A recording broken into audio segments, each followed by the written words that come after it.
ask for a roll call. Blunier. Here. Hilliard. Here. Leach. Here. Menold. Here. Newman. Here. Parrott. Here. You have a quorum. Join me in the Pledge of Allegiance. I pledge allegiance to the flag of the United States of America and to the republic for which it stands, one nation, under God, indivisible, with liberty and justice for all.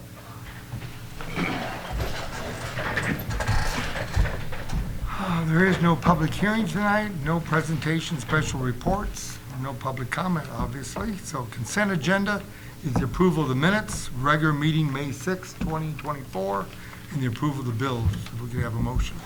Motion to approve. Second. Any questions? Call the roll. Blunier. Yes. Hilliard. Yes. Leach. Yes. Menold. Yes. Newman. Yes. Parrott. Yes. Motion carries. All I have tonight is the ordinance, Title 3, Chapter 8, Section 8 of Morton Municipal Code for the number of liquor license, where Red Rock has not renewed their licenses. Motion to approve. Second. Any questions? Call the roll. Hilliard. Yes. Leach. Yes. Menold. Yes. Newman. Yes. Parrott. Yes. Blunier. Yes. Motion carries. Village Clerk, Nothing tonight, Your Honor. Village Administrator, Nothing tonight, Your Honor. Chief of Police. Craig, are you going to take that one? I can speak for that one if you would Okay. like. Yeah, so tonight, on behalf of Chief of Police, Justin and myself, we'd like to waive formal bidding and ask for acceptance of a proposal from Meridian Rapid Defense Group for an Archer 1200 mobile barrier system in the amount of $500,000. We could have a motion.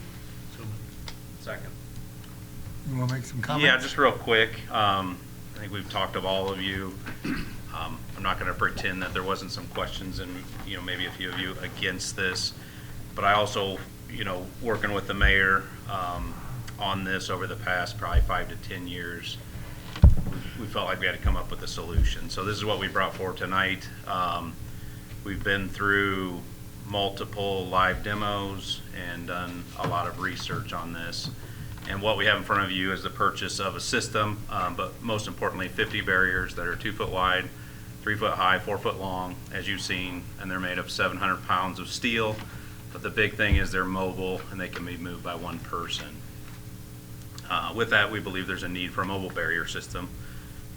As the cones, concrete barriers, water barriers, we don't believe those aren't any longer enough to deal with the problems that were being presented to come up with a solution. They don't have the capacity to stop vehicle encroachment, and we feel we need a solution built for the specific problem and a solution that's demonstrated to protect lives. The key reasons for this barrier system: ease of deployment, allows for one person, permits pedestrian and emergency vehicle access. It's very mobile, can be used for many events and situations such as emergency response, a lot of those things that Justin may want to weigh in on. It's also certified through the Department of Homeland Security under the Safety Act. It's crash test certified through ASTM standards, and it's reusable after impact and has a lifetime warranty. So with that, with the events, I know those questions came up by several of you. Obviously the festival is the big one. Our hope is if we purchase this after tonight that we will have that. We wanted to guarantee that it would be here for the festival, but not just for the festival. We intend to use this for the tree lighting, 4th of July event, parking lots events that we have, quite a few of those, and also for emergency response, to close a road or provide a checkpoint. So with that, I'd be glad to answer any questions that you might have. I know Justin's been involved in a lot of those meetings. The mayor's witnessed some of the demonstrations of different types of barriers, so be happy to answer any questions that you might have. I will add that the street department bought into this system because it's mobile and one guy can move it. So even a police officer, after a parade or something, they could move 2 or 3 to close a lane up.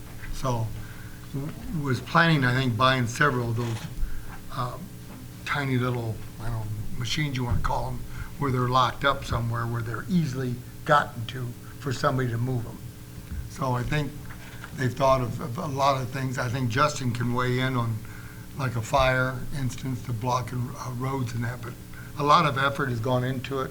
I don't know if we've answered everybody's questions, and there may be, but Justin, why don't you weigh in? Ease of use, I think, during an emergency situation, especially if we have to get out of the festival grounds or get into them, one person can easily move them, and I think it's the best system we've seen, so. And we do plan to use tourism funds. The biggest thing out of tourism fund would be events, so there would be enough, working with Julie, to keep funding the events as we've done in the past, and to, you know, still generate money as we go forward, so that that will be sustainable too. I'll open it up to other questions or concerns. Trustee Newman? I just had a couple comments. I think it's a very slick system. I watched several of the videos on it, and the ability to be able, as easy as it is to deploy, I think it will be, you know, as compared to other similar barriers that have the same, I guess, stopping ability. The ease of deployment, I think, will allow us to use it more often, and to be, you know, just like that for an emergency. Well, you know, some of those other bigger barriers where you're not going to get one of those out for something like that. Whereas these, you could get a couple of them out, you know, for a you know, emergency situation like that, and I think that's great. So, and the ability to move them, you know, for one person to move them that's authorized, but not be able to just somebody walk up like a, you know, traffic cones and the street barriers that you could just lift out of the way. I think it kind of serves both purposes. We're not a guinea pig either. There's many law enforcement, fire departments increase, you know, buying of these, because these are, I believe, based on what we're hearing and seeing, they're the leader of this solution. Obviously, a lot of big events use it, the Rose Bowl, Super Bowl, Taylor Swift concert recently. So we're starting to see this product being used. So again, we've been talking about it for quite some time. We're trying to be, you know, proactive a little bit here instead of reactive before something happens.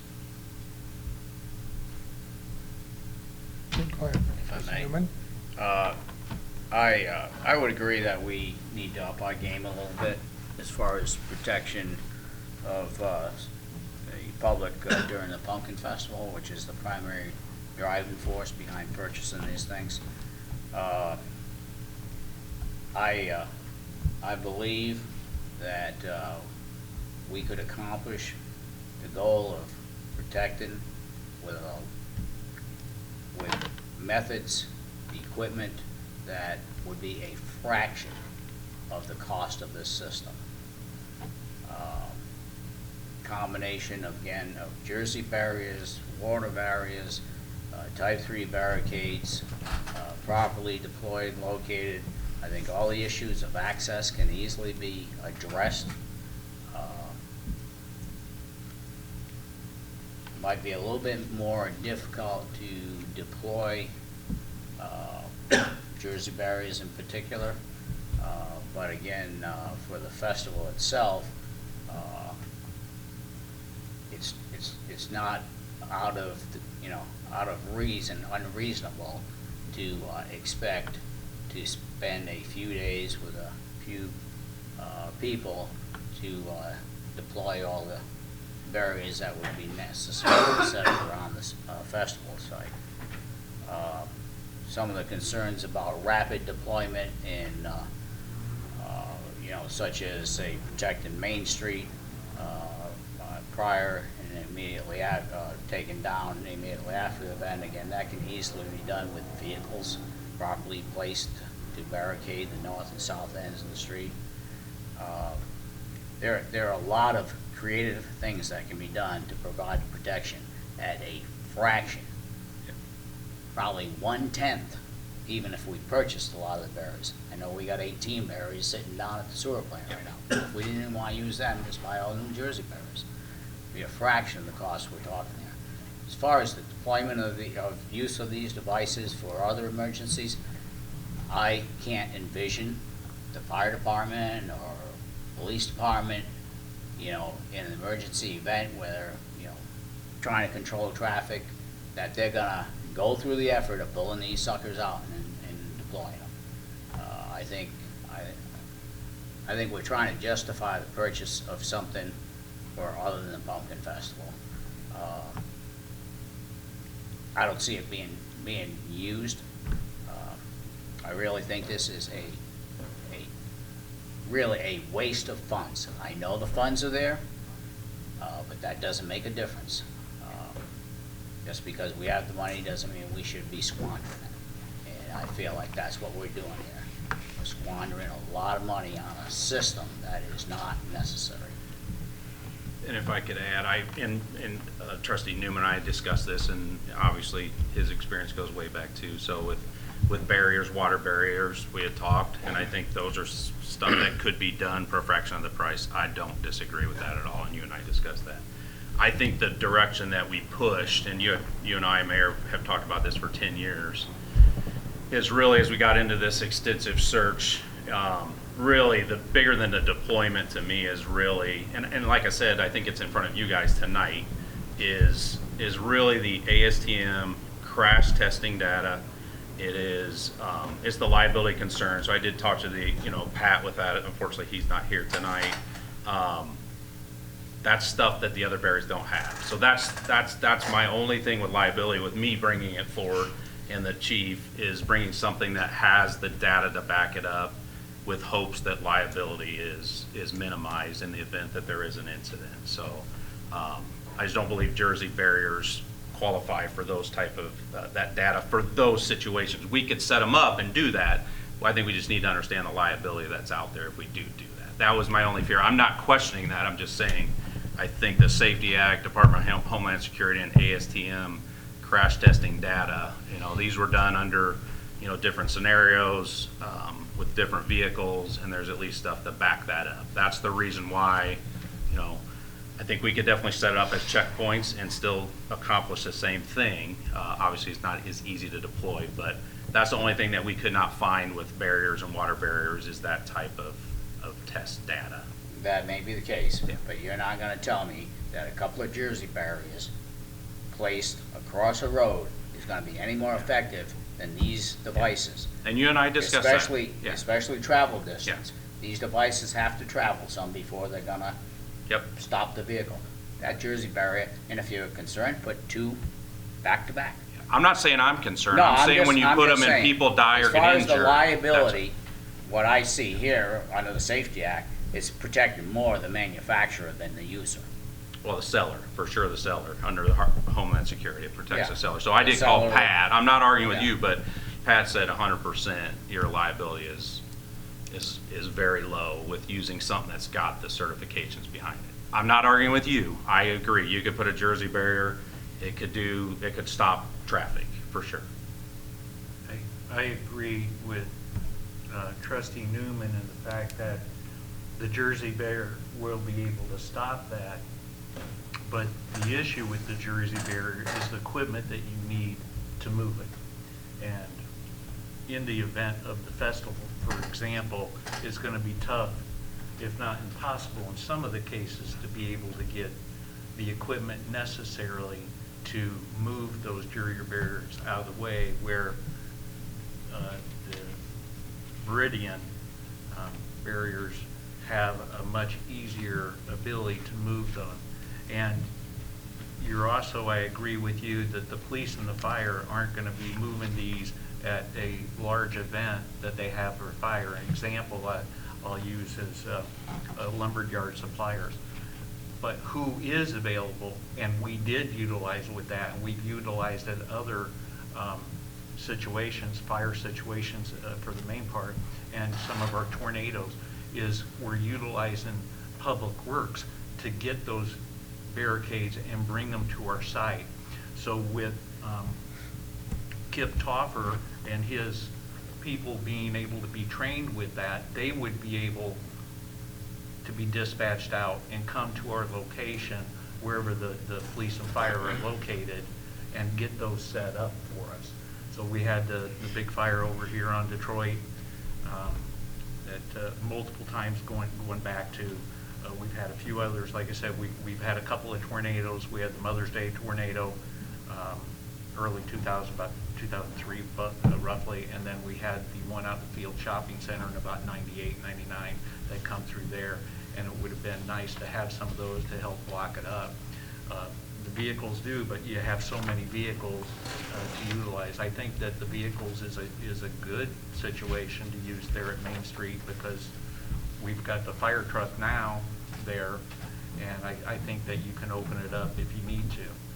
But in talking with Chief Darsh, not only can we use those, but we came up with another site that we could utilize the ones that we're going to do on Main Street or propose to do on Main Street, and that's over at Main and Washington because they don't have anything there. And Main and Washington gets closed as well as it does on the east side of Washington at 4 o'clock on Wednesday, Thursday, and Friday it's at 3 when the wristbands go in. So those could be utilized to do that. Whether it's to justify a means or not to do more events, that's one of the things that I talked about with Chief Darsh is I get that our big events here, this would have been ideal to utilize back when the barbecue throwdown was here as well, but we've got other events, and I think that utilizing these for those, with a farmer's market, we've got a lot, as Director Laudermilk said, is the parking lot events, we can utilize that. So there's many things that the police and the fire just got done with the bike rodeo. It would have been nice to utilize something for there that you don't have somebody crashing through those lots on that. So there's a number of things that I think we could utilize it for. And I agree, it's a heck of a lot of money. But in discussions with our village administrator, we're bringing in about $300 or a little more $1,000 a year on the hotel and motel tax to fund this. We've got other fundings that we do, and it's probably about a third of that, if I'm speaking correctly. About $100,000 we budget out. 80,000 I think was the number for grants to pass out. So we're still okay. In regard to use of the barricades for events such as fires and tornadoes and whatnot, use of, again, type 3s are more than sufficient. It's not a situation, type 3s or even, type 1s and 2s, really more than sufficient. We're not talking a situation there of protecting a large crowd from a crazy driver or whatever. No, we're protecting the crazy driver from going into a scene that they shouldn't be in. And if there are any personnel, whether the police or the fire in there, keeping an eye on it, or fire arson investigators reviewing it, that's who we're sort of protecting in the scene as well until the investigation's done. Could the type 3 do it? I can't argue it's done it so far, but. And then as far as access, again, you can place jersey barriers and you can put cables between them with lock on them that can easily be unlocked to allow access to drop the cable during the day when you want access in and out of the grounds. Again, there's lots of ways of doing this for a fraction of this $500,000. And the one challenge, I think the water barriers are a lot better than the jersey barrier. To put a jersey barrier up, we really don't have the equipment now to do that. That's not set up for a backhoe. That would be a 318. We'd probably be renting that with the attachment and probably a trailer or a semi to load them. That's how we've loaded them even from Penn Street down. So, we could set those up, but it is. But you can't. I don't know that that's the option either. If we're going to go another alternate, it's probably water barrier or something like that. I don't think jersey, unless it's going to sit there for a week and we've got the equipment ready, we don't really have the tools in the toolbox to really be able to deploy those effectively. Essentially sitting there a week. Yeah. So we'd have to rent something most likely, unless someday maybe a 318. But that's the machine to put. A wheel loader would move them, wouldn't it? Wheel loader would, but it's going to be pretty clunky with our wheel loader, in the areas we're going to be putting them in. How many do we have? Because you're going to have to pick it up from and do this instead of, backing up in some of those intersections we're talking about. But a wheeler could be used if you got the room. But, once they're set, but it's a little more challenge to set those. And we do have water barrier, and we're hoping to use those in areas too. Unfortunately, unless those are a bunch of them connected together, we have found that those are easy to push and move too, even if they're in water, if the cables aren't on them. So they're a little more challenging also. But you'll still see some of those out there in certain locations for sure. What do those weigh? Just one? I don't know. But what we have seen at the Pumpkin Festival, for example, somebody. I can't hear it. What was the question? At the Pumpkin Festival, what we've seen. How much the water barrier weighs, one of them with the fill. We've seen at the Pumpkin Festival, since they're not connected together, people will move them. They'll get several people, just push them out of the way, or they'll back a pickup truck and push it with the bumper out of the way. And so they're really not all set up like they should, interconnected. And that's what they need to be effective. So. I have 2 questions. One,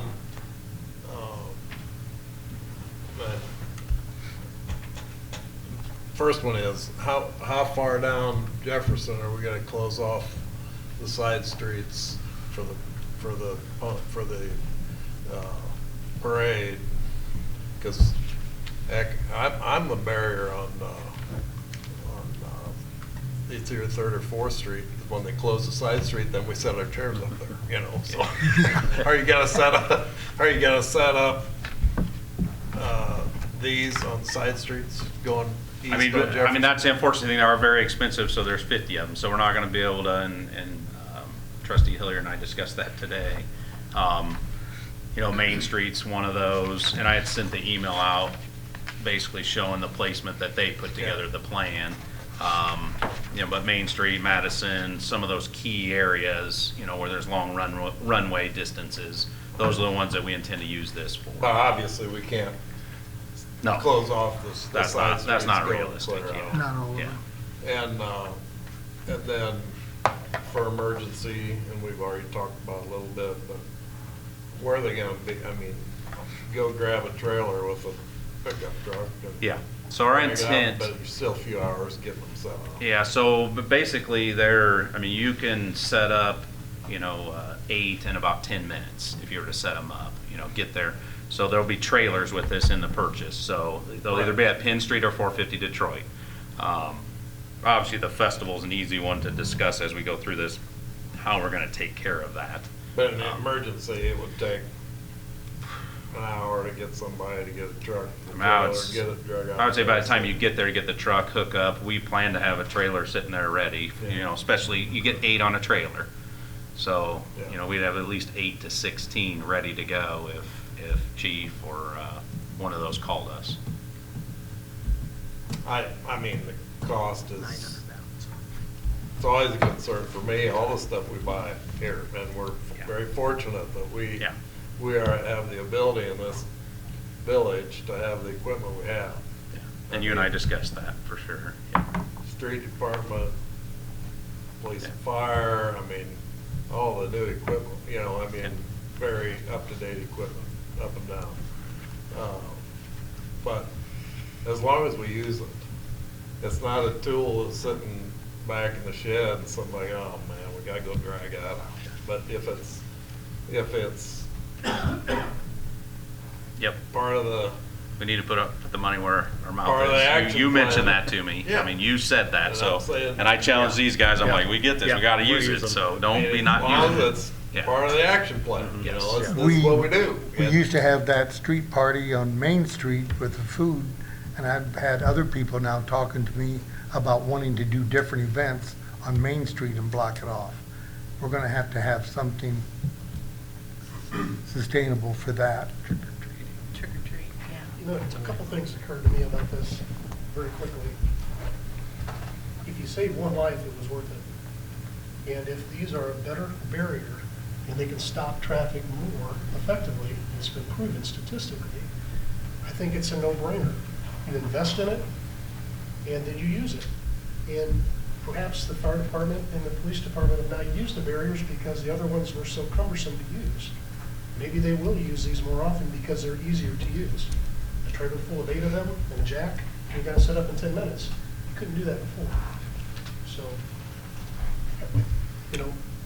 hopefully we don't ever see somebody crash into anything accidentally or on purpose. But if it stops them, save your life. But I think if you have a health issue and you hit one of these, you're gonna stop without being killed by just hitting a concrete wall. Trustee Menold, I agree with what you said. It's only as effective as if we use it. So then the question is it easier to use this system than it is to use the Jersey barriers or the water barriers? Because if we're going to buy something, we expect them to utilize it. If it's difficult to use, will they avoid using it? So I think that one of the key issues about this new system is that it's easier to be used. Doesn't mean that they actually use it, but it's easier to be used. The other thing that I've thought about is that, you know, a couple of years ago we bought the new radios for police and fire. Public Works also has the same radios. They'll have a way to be able to talk to each other, so that if either you know, the fire department or police department calls, they'll be able to discuss and direct them. You know, do they need one trailer, two trailers? They need all four, or whatever it is that we're going to have from that perspective. So we've opened up, you know, an avenue of communication with the radios that should make it easier that these don't sit in a garage not getting used. But I agree with you. What's the use of buying them if we're not going to use them? If I could add too, as far as the demonstration we had, this is collective. I mean, Justin's been at everything, Steve Brock, Sean Darsh, Kip Toffer, Brandon Piper. So we've had a lot of discussions.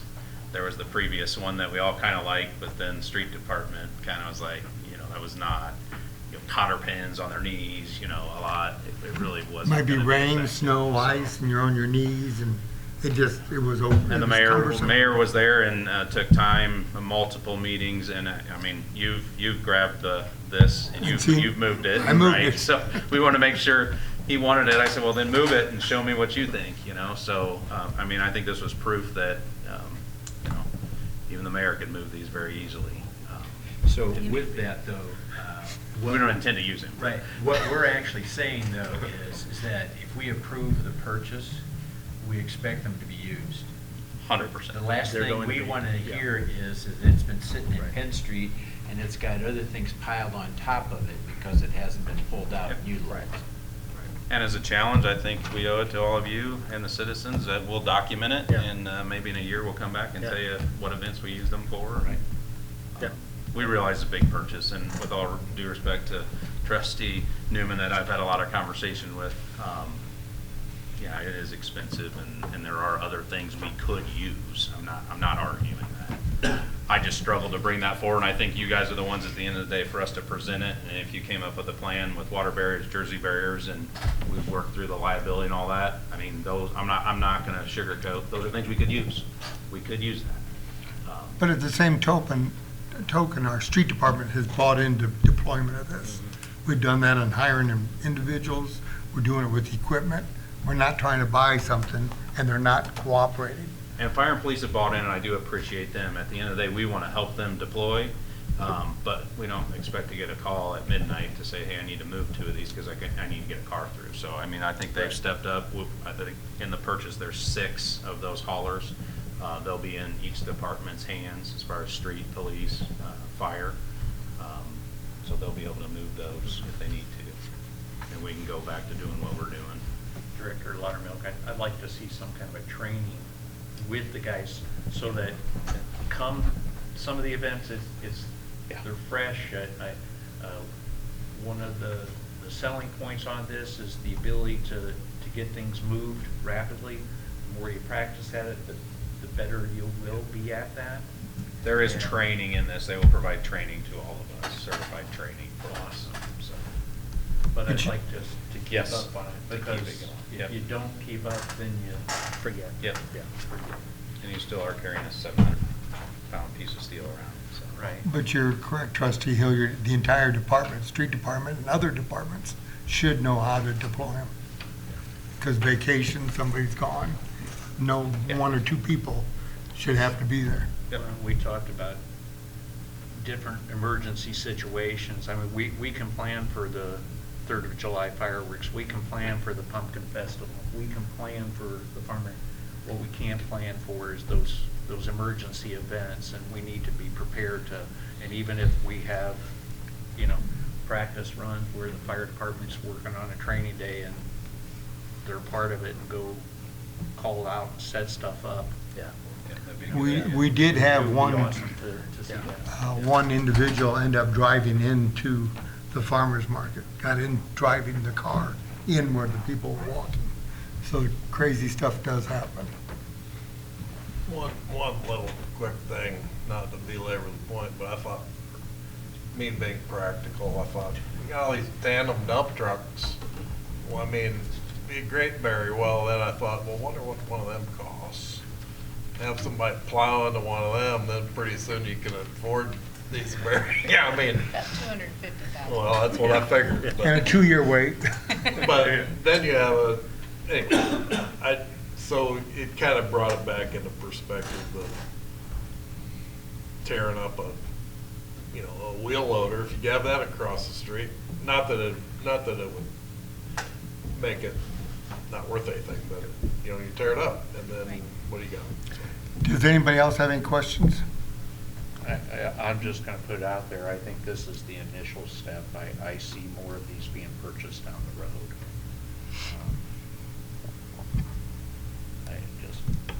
From what I see, I think that we may be able to utilize this more, and I think that this is an initial purchase of a system that we may be going more into, so. All right, if there's no other comments, call the roll. Leach, Yes. Mennel, Yes. Newman, No. Parrot, Yes. Lunier, Yes. Hilliard, Yes. motion carries. All right, thank you. Anything, let's see, Director and Fire Emergency Services? Nothing tonight, Your Honor. Public Works Director. I have one item tonight, Your Honor. In front of you is resolution authorizing construction and maintenance agreement with Toledo, Peoria, and Western Railway Corp. Motion to approve. Second. And just real quick, this is kind of the final step for Detroit Avenue for a new crossing to pave over the existing one, up to the tracks, and to put the new, multi-use path crossing in. And this will cover the preliminary engineering that we had before, construction and maintenance. So with contingency, it's $42,680. All right, any questions? They talk about our agency employees have to be trained or certified in how to do stuff because of the railroad. Is that something that you know we're going to have to do? I mean, do we have to do that? I don't think we'll have to work with the contractors on that part of it, but Okay, so will afterwards they have, we'll will be they good. have to be the ones who are certified? As they're getting insurance and all that, but this is gonna be such a quick process that, hopefully the flagger that's out there, it's a very quick and simple process. Yeah. That's my hope, for $42,000. Right, yeah. I'll refrain from saying anything else. And so am I. I read that and I thought, we're paying $42,000 for what? And I'm working with an attorney now as a petition to the ICC also, which you have to do for a new crossing. And we're probably gonna work with that petition to hopefully get the ICC to make it an exempt crossing that hopefully buses and stuff don't have to cross at that, as it's been abandoned on this side of the road, where they're not using it. So that's a safety hazard. I think the Illinois Commerce Commission sees it as a safety issue where you might have a rear end collision. So hopefully we can have some improvements there, and then we'll look long-term at what the future of that railway is. So I'm a little confused. Are the rails coming out? They're not coming They're out. not coming out.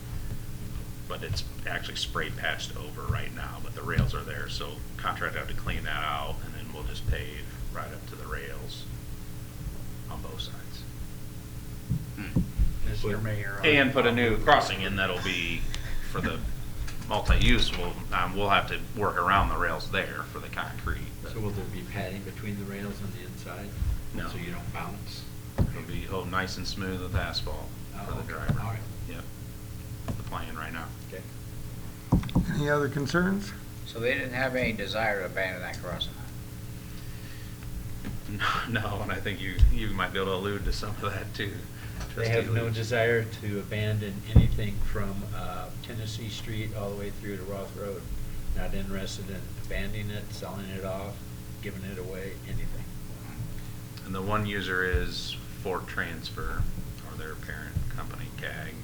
I think it's one a month, maybe. Glyphosate, that type, you know, because they do have storage on site there, but that's it. In the entire town. I think they said they had 8 shipments last year.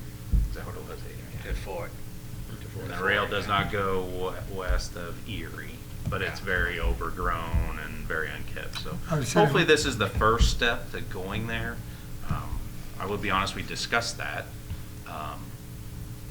as far as petitioning that request too, but that, they're gonna fight that and that could take time, so.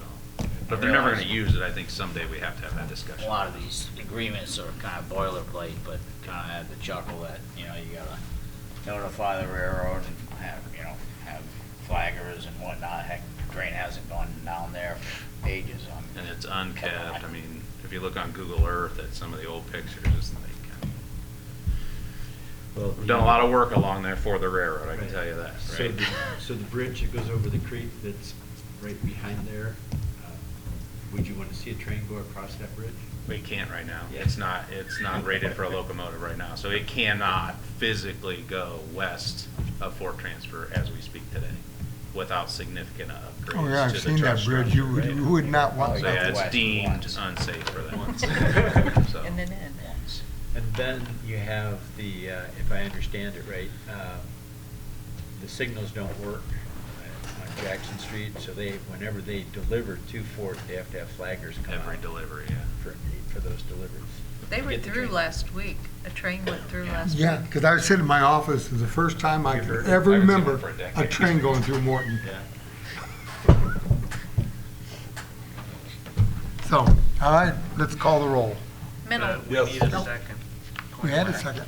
Did we? Yeah. Okay. I missed it. Newman. Yeah.